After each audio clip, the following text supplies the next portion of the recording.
ಪೂಜ್ಯರಿಗೆ ಪುಷ್ಪಾರ್ಚನೆ ಮಾಡುವ ಮುಖಾಂತರ ಪೂಜ್ಯರನ್ನ ಈ ಸಭೆಗೆ ಸ್ವಾಗತಿಸಬೇಕಂತ ಕೇಳಿಕೊಳ್ಳುತ್ತೇವೆ.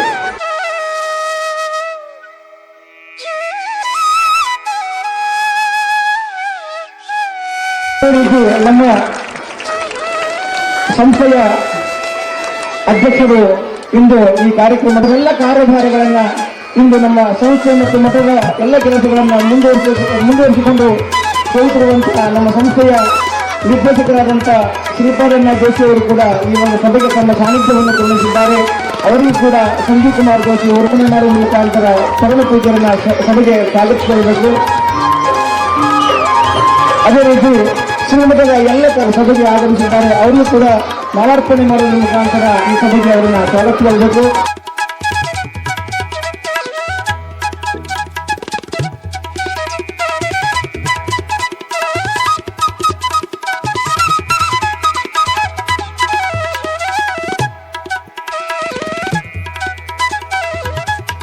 ಅದೇ ರೀತಿ ನಮ್ಮವರಾದಂಥ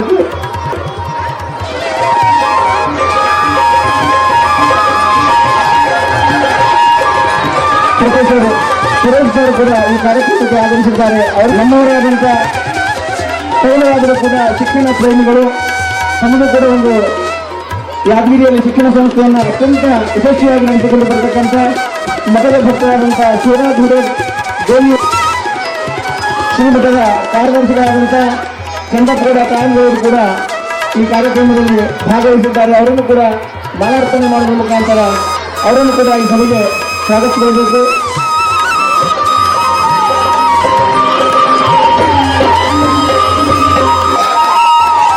ಯೋಜನಾಧಿಕಾರಿಗಳು ಧರ್ಮಸ್ಥಳ ಗ್ರಾಮೀಣ ಅಭಿವೃದ್ಧಿ ಯೋಜನೆ ದೇವರಿಗೆ ಇವರು ಕೂಡ ದಿನೇಶ್ ಎನ್ ಇವರು ಕೂಡ ಈ ಸಭೆಗೆ ಆಗಮಿಸಿದ್ದಾರೆ. ನಂತರ ಈ ಸಭೆಗೆ ಸ್ವಾಗತಿಸಬೇಕು.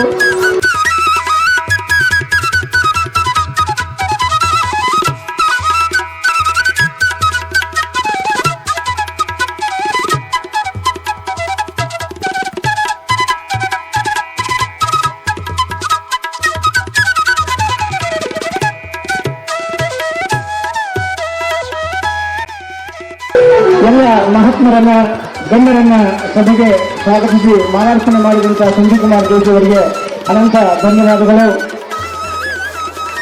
ಆಗಲು ತಮ್ಮ ಪ್ರೋತ್ಸಾಹವೇ ಕಾರಣ. ಇಷ್ಟೆಲ್ಲ ಭವ್ಯವಾಗಿ ಬೆಳೆದಿರುವುದಕ್ಕೆ ತಮ್ಮ ಸಹಕಾರವೇ ಕಾರಣ ಅಂತ ಮತ್ತೊಂದು ಸಲ ಹೇಳ್ತಾ, ದಯವಿಟ್ಟು ಎಲ್ಲ ಪಾಲಕರ ಮತ್ತು ಪೋಷಕರಲ್ಲಿ ಅತ್ಯಂತ ವಿನಯದಿಂದ ಮತ್ತೊಮ್ಮೆ ಪ್ರಾರ್ಥನೆ ಮಾಡಿಕೊಳ್ಳುವುದೇನೆಂದರೆ, ಅತ್ಯಂತ ಶಾಂತ ರೀತಿಯಿಂದ ಈ ಪುಟಾಣಿ ಮಕ್ಕಳ ಈ ಮುತ್ತು ಮಕ್ಕಳ ಕಲೆಯನ್ನು ತಾವು ಆಸ್ವಾದಿಸಬೇಕು. ದಯವಿಟ್ಟು ಚೀರಾಟ ಕೂಗಾಟ ಅವೆಲ್ಲ ಶಾಂತವಾಗಿ ಕುಳಿತುಕೊಂಡು ಕಾರ್ಯಕ್ರಮ ಆಲಿಸಬೇಕಂತ ಅವರಲ್ಲಿ ಪ್ರಾರ್ಥನೆ ಮಾಡುತ್ತಾ, ಮತ್ತು ಈ ಕಾರ್ಯಕ್ರಮದಲ್ಲಿ ನಮ್ಮ ಶಿಕ್ಷಕ ಬಂಧುಗಳು ಕೂಡ ತುಂಬಾ ಶ್ರಮಪಟ್ಟು ಈ ಕಾರ್ಯಕ್ರಮ ಮಾಡಿದ್ದಾರೆ. ಅವ್ರಿಗೊಂದು ಸಮಾಧಾನ ಆಗುತ್ತೆ. ನಮ್ಮ ಪಾಲಕರು ಶಾಂತ ರೀತಿಯಿಂದ ಮಾಡಿದ ಸಂಸ್ಥೆಯ ಕಾರ್ಯದರ್ಶಿಗಳಿಗೆ ಮತ್ತೊಮ್ಮೆ ಜೋರಾದ ಚಪ್ಪಾಳೆಯ ಮೂಲಕ ಅವರಿಗೆ ತುಂಬ ಹೃದಯದ ಧನ್ಯವಾದಗಳನ್ನು ಸಮರ್ಪಿಸುತ್ತಾ, ಶ್ರೀ ವಿಜಯ ಭಾರತಿ ಚಾರಿಟೇಬಲ್ ಟ್ರಸ್ಟಿನ ಕಾರ್ಯದರ್ಶಿಗಳಾದ ಶ್ರೀ ಪದ್ಮನಾಭ ಜೋಶಿ ಅವರಿಗೆ ನಮ್ಮ ಶಾಲೆಯ ಹಿರಿಯ ಶಿಕ್ಷಕರು ನಮ್ಮೆಲ್ಲ ಮಾರ್ಗದರ್ಶನವನ್ನು ಮಾಡುತ್ತಿರುವಂತಹ ಶ್ರೀ